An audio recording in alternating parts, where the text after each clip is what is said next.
Hello, writers. I'm Josiane Fortin, and today I'm interviewing Dr. Dawn Menge. She's the self-published author of educational series called Queen Vernita. So thank you so much for being on the podcast today, and please correct me if I said anything wrong. Queen Vernita, is that how you say it? Yeah, yeah, yeah. Yes? Okay, so please tell us a little bit about you. My name is Dr. Dawn Menge.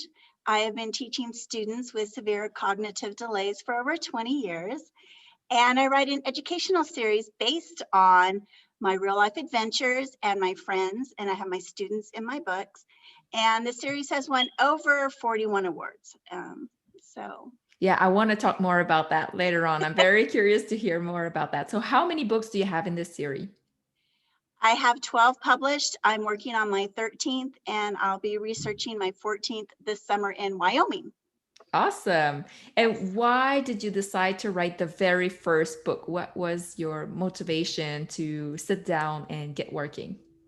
Well, my motivation was I was getting my credential and I took a math class and it was an assignment in my math class. So Okay. it wasn't a personal motivation, it was a grade. But we had to write a book based on math. So I wrote a book based on the days of the weeks, the months, the years, and the seasons. And then we had to make a board book out of it. So then what we did was I had the original book, I had my students in it. And we traveled around to local schools and we did a little skit. And I got a grant from Cal Poly, which is a local college. And I would go back the next day and I would explain some of the students' disabilities or their behaviors. So we did that for several years and we had a really good time. It was actually published in the Exceptional Parenting magazine. So that was really exciting. But then when I was getting divorced, I said, okay, I'm going to publish the book. And I couldn't use my students. So what I did was I put my family in the book. So it's named after my grandmother, Vernita. And Okay. she was an astute businesswoman and she was the matriarch of her family and she was a world traveler. So she's the main character. And then everyone in the very first book is some of the children in our family. Because at that time I figured, well, they're not going to complain. They're just little kids. And then I had my dad in here who had passed away. And this one is my daughter, Ashley. She's at the beach. And so, and so that's how I started. And right away, I won first place in the Evie Award, which is a Colorado publishing award. And I started getting interviews and people were asking me like, well, what's your next book? What are you doing? And I wasn't doing anything more. That's what I was doing. I was just going to publish the book. And so we decided that the queen is going to travel around her kingdom because I love to travel. I travel with my family a lot. And so she travels around her kingdom and we use the same format in each book. It's each page is a new month with a new friend or a new subject. And then there are 7 facts about the subject. So you get a little snippet of whatever it is we're talking about. And if you want more information, it's a catalyst to go find more information for the child. And so I have books that are based on 2 books based on Hawaii in Kona. And they have swimming with the sharks and in the lava tubes and turtles and seahorses and all sorts of fun, exciting things. And I have this one is called Queen Vernita Meets Sir Heathy Bean the Astronomer. Heathy Bean is my little brother, Okay. and his name is Heath. And so when he was little, we called him Heathy Bean. And so he wanted to be the professor with the wild hair and the bunny slippers. And so that's who he is in this book. And he goes through and he teaches all of his friends about the planets. And in this book, I included disabilities. And everybody in my books is a real person. So this is Jake. Jake is the foster child of my assistant and my friend. She was in my classroom for over 20 years. And so this is her son. And so we teach about his disability. And this little boy is Jeremy. And Jeremy has Down syndrome. And he was my student. And so there's 7 facts about Down syndrome. And so if a child who's reading this sees someone and they have Down syndrome, then he has just a little bit of information about the disability. and that person won't seem, so different. They'll have a better understanding. And that's one of the reasons I put my students and disabilities into my books. And I'm wondering about that. So you don't only use the name, but you use their physical appearance for the illustration, or how does that work? Yeah, yes. All of the illustrations are based on like real pictures that we take on our Okay. trips. And we take the people, and my illustrator is able to put their faces into the books. And so this one is a one I just published. It's been a year now. And it's based on a train ride from the mountains to the Grand Canyon. And there was 19 of us. On the back of the book, we have a picture of the whole family that was there. And in here, this picture is a picture of a bandit. It was just like a play, but the bandit got on the train and he tried to rob us. And he picked up my grandchildren. And so this is an actual picture that we took. And my illustrator was able to duplicate it in watercolor. And so she does such a beautiful job. Do But you use the same person for the whole series? This one, I use my actual grandchildren. On the other books, a lot of times, because I want to use like different names, so the children and the adults that are reading the books, there's different people in each of the books, not just, the same people. So I just published one on Halama Beach, and I used a lot of my colleagues from work and their families, and I incorporated their pictures of themselves into our pictures, my family pictures. So it's But I not meant just. I meant to use the same illustrator for. Oh yeah. Well, when I first started, I had an illustrator through this company, and I have a different company now. But I actually was contacted by a publisher from France, and they looked at my books, and the thing that they did not like was that as the books got higher in content, the pictures didn't match them. Because when I started, it was pre-K to first grade, and then it got up to third grade. And then some of these books go up to sixth and seventh grade because of the content. So I found an illustrator at one of my book events, and she actually lived a block from me, which was really convenient. And she's just wonderful. Like, this is the illustration. This is the actual picture of my grandson. We went on the Polar Express afterwards, and Blake fell asleep in Santa's lap. And so this is where she got this from. So she is very talented, and she's able to take actual pictures and make them into the illustrations. Do you make everyone sign release forms when you include their pictures in the book? No, I haven't done that. I haven't had any issues with anyone.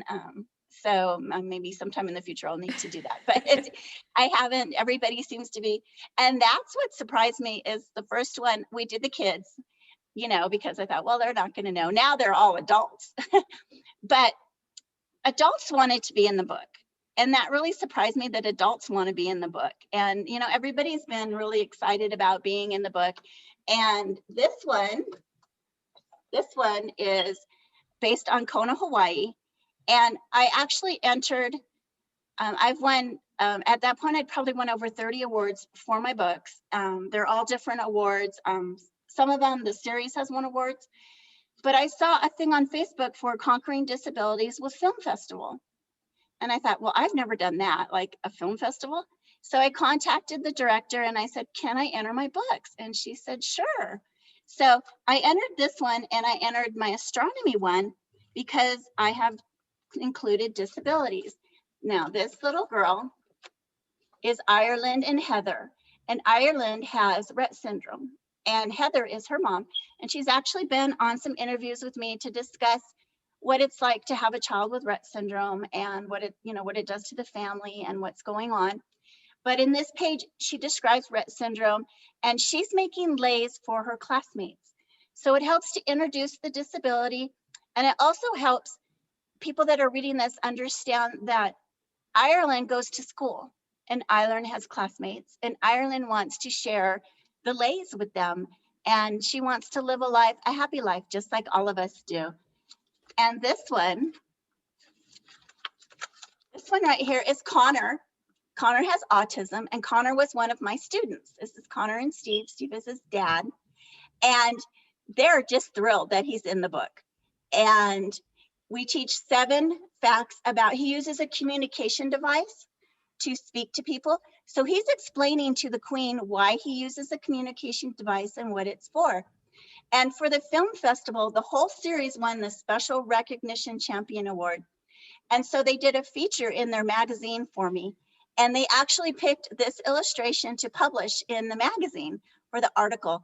And his dad was just so thrilled and excited, you know, that Connor is famous and, you know, that he's teaching other people about disabilities. And it just helps bring some happiness and some cheer to the families who are, you know, they're having kind of a hard time with their, you know, with their children. And so, Yeah, it's such a challenge. And yes. do you think as an author, there's a benefit of writing in a series? Yeah, because people get used to your format. They get used to what you are. And well, up until the pandemic, I always did the Young Authors Conference up here. I live in a small town, and I was doing it for the local school district. And so the children would come and they would say, well, I have that book and I have that one. Now, what did you write this year? You know, and then they'll tell me, oh, we read this every day. And I'm like, wow, because that's one thing I always tell everybody. It's like authors really don't know that people are reading their books unless they actually tell you, you know. Yeah. You're just, okay, I sold a book. I hope they're reading it. Yeah. You know? I hope they like it. That's what I always right. think. I hope they really liked it and they're going to talk about it to other people. And Right. I'm But wondering, unless they tell you or write a review, yeah, you don't know. exactly. They could have bought it and put it on their shelf and never actually opened it. Right. So, you know, that's something that, you know, listeners need to tell their authors. And how did you self-publish? You've self-published so many books. Like, what do you prefer? Do you go through Amazon? Do you prefer to have like another publisher do it for you? When I first started, yes, I did. I went through Outskirts Press because I didn't know anything about publishing. I didn't try to submit it traditionally. You know, my goal was to just publish it. Just do that. I'm a teacher. Teachers write books. And after about 3 or 4 books, I was picked up by another company. It's a hybrid company. And they're publishing my books now. And they're helping to promote my books. And I actually just hired a screenwriter to turn several of them into an animated screenplay because they would like to pitch them to a producer from Netflix. So I'm really excited about that. And we're just starting that right now. So we will see what happens. I really hope something good happens, but you know. Tell me more about this. Like, you went ahead and hired a screenwriter, or did you have someone ask you to hire a screenwriter? My publisher did. They have a producer from Netflix that's interested in looking at the series. And so they approached me and said, we would like to do this, but we need a screenplay. Okay. And we need, they call it a treatment. It's kind of like a pitch. So we need that. So I said, okay, you know, if you have someone, you know, so they hired the screenwriter. It was someone that they know and someone they've already had success with. Okay. And so they did that, and we're starting that. The hard part for me is picking what books. Yeah. You know, what books are they going to like, you know, like, if you only have like maybe one chance to do this. Yeah. So I picked the Halama Beach one because it's camping. And it has kite flying and s'mores making and swimming and surfing and all that. So I thought, well, that would be good, you know. And I haven't figured out what other one that I'd like to do yet. That's something I guess I'll do today. But, you know, it's hard, you know, but I'm really trying to just be realistic and like, you know, at least it's great that I have the opportunity to pitch the series. Yes. Well, I'm not going to do it. My publishers are. And, you know, and then they'll put the screenplay into the system that they have.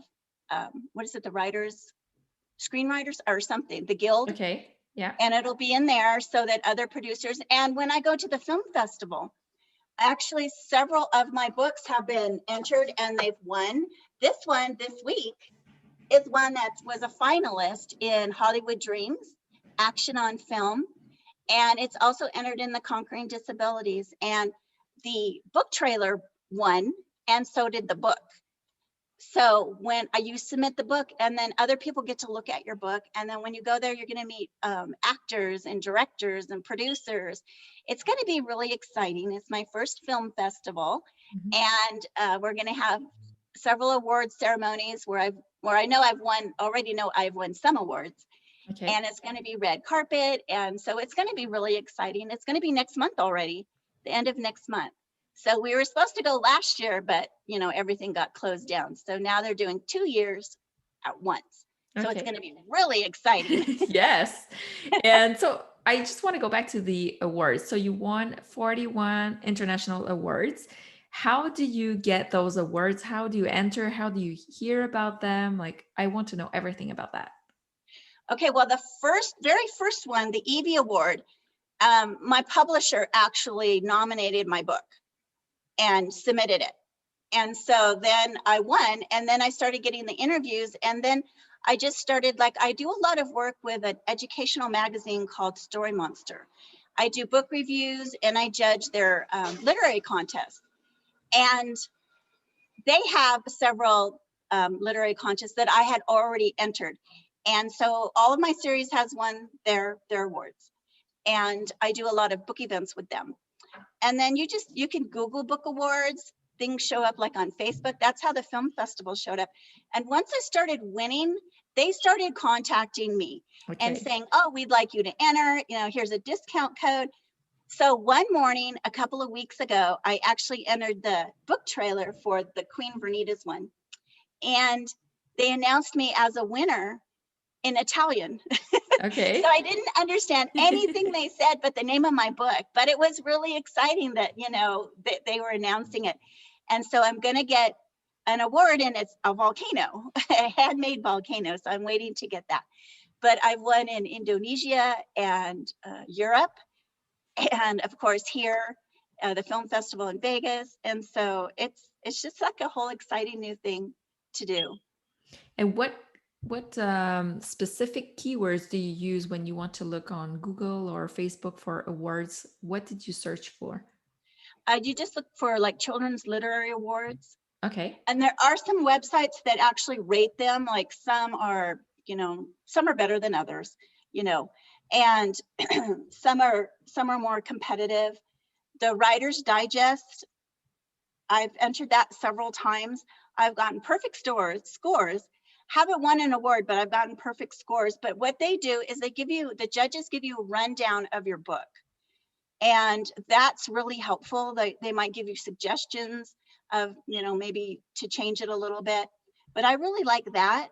But yeah, just Google literary awards and you can find all sorts of things. And then Okay. through that, like readers' views, readers' favorites. Story Monster has several. They have Story Monster approved, readers' views. Story Monster approved, Purple Dragonfly, and Royal Dragonfly awards. There's a Ben Franklin. Like there's just all sorts of ones you can just look up. Okay, that's very interesting. And I'm wondering, what advice would you give to an aspiring author just looking to get started? Well, I think the hardest part is just starting, just being brave enough to put your work out there, because you're always worried. Well, are people going to like my book? Are they, what are they going to say? You know what? If you have something to say, you need to write. And I love this story, but the director of the Conquering Disabilities, she's bipolar. And how she started was she just started writing, what was happening to her. She started writing it down, and then she started a blog, and then she wrote a book, and then now she has a movie, and she's winning all these awards, and she's the director of the film festival. So, you don't know. You're going to start your journey, and you do not know where it's going to lead you, what's going to happen, and you have to be flexible. The best speech I ever heard was Kwame Alexander saying yes. He said you have to say yes to opportunities. So if something comes up and you're like, oh, I don't know if I can do that, I don't know how to, you know what, do it. Yeah. Try it, because you don't know what that's going to lead to something else. And you just have to, you can't be rigid in what you're going to get out of it or what you're going to give to other people. I had an interview several months now from somebody, and I believe he was in St. Louis. And he said when he was getting ready for the interview, he was talking to his friend, and she had been taking my book out of the library there. I didn't even know my book was in the library there. Yeah. you know, and she'd been reading it with her son, and she actually got a second job so that she could travel. So here I am influencing this family, and, on the other side of the country from a library. I didn't even know my book was in the library. So you just don't know what's going on all Right. over. I love that advice. And what was the hardest thing about becoming a self-published author in your journey? What did you think was the hardest thing? The hardest part is just not knowing what I was doing. I just started and that was all I was doing. And then it just became this big journey. But the best thing I did was join the SCBWI, Society of Children's Book Writers and Illustrators. And that's an international organization. And I started going to all of their conferences and their workshops, and they were so wonderful. They could be New York Times bestselling authors, or they could be not even published yet. And everybody just is so nice, and they're helpful, and they're giving you a lot of advice. And they go on stage, and they're selling millions of dollars worth of books, but they go in there and they tell you, well, how many times they've rejected.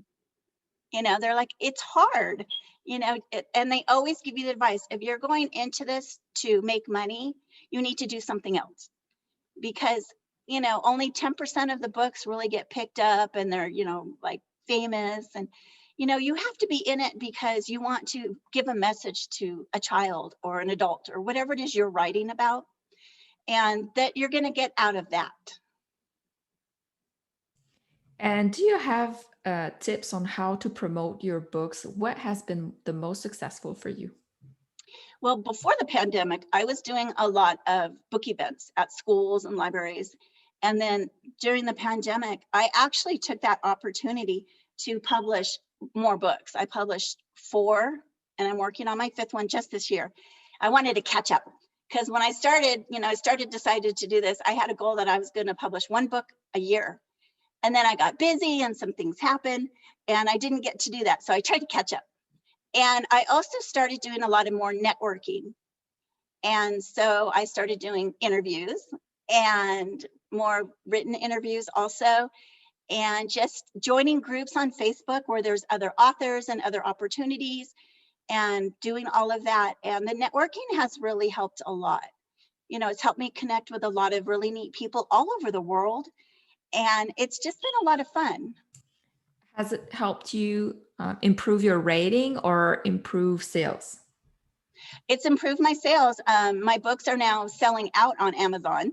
So that's really exciting. My brand new book is already sold out, and it's helped me. The only thing it helped with my writing, because I was already changing my writing as I was going along, is that I needed more like pre-K books. And so I did some more of those. So those are easier to read at the book readings, because, some of the content, if you look at the content, there's a lot of information. Yeah. And it's hard to read, in front of a school full of children. And so, but it's good to read when you're sitting at home. But so I've done a lot of that. I've sent my books to there was a lot of YouTube sites that were reading books. And so I sent it to a bunch of those. And we have an actress here. She's a voice actress. Her name is Dinah Sherman, and she read Dragon's Breath. And through that, we started promoting that. And I did a book reading for some children in Paraguay in a 2nd grade class. And that was so much fun. But I sent them the video because they're learning English. And then she actually did a reading for my students at school. And that was so much fun. Do you have audiobooks or only print versions? Yes, no, they're all audiobooks. Well, I think 7 of them are on audiobooks. Okay. Do you read them yourself or you hire someone? No, we hired somebody. Yeah. Okay. Through your publisher, you hired someone? Yeah. Okay. They did. Okay. You're the one paying for the voice, or are they paying for it? Because they're a hybrid publisher, we share the cost. Okay. Yeah. And so how much more or less do you have to pay for that? I think for all of those books, well, what we did was, before the pandemic, we had planned to go to the BookCon Festival in New York City. So I was going to be the featured author in Times Square. I was going to have a book signing in Times Square. And I was like, if I had gotten to do that, that would have been the peak of everything. That would have been worth all of this. That would have been Yes. so exciting. But then the pandemic happened and we didn't get to do it. So the money that I was investing into traveling there and doing all of that, we went ahead and invested it into the audiobooks. Okay. So I think it was about $5,000 to get them into that. Just for your part or both parts? That was my part. Your share. So Okay. they paid their share too.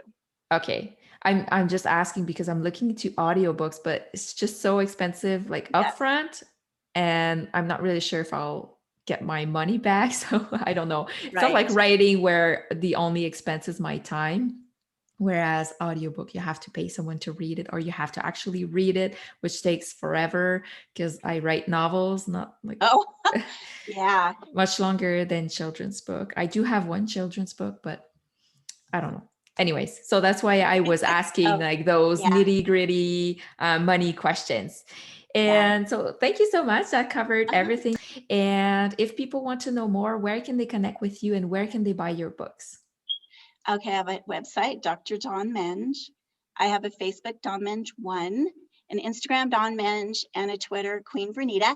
And if you go into my social media, in my Facebook, I have albums for each book, and you can see the actual pictures of what we did and the adventures that we had. My publisher is Rushmore Press, and my books are on Walmart and Target and Amazon and Barnes and Noble. So you can just Google the book or Google me. Or if you want an author signed copy, you can contact me. Okay, they contact you through your Facebook, your website? Yeah. Facebook, Instagram. Anywhere. As long as they get in However, touch. Yes. Yeah. Okay, awesome. Thank you so much. I'll share all those links in the show notes. So thank you for being on the show today. Well, thank you for having me. Bye. Bye.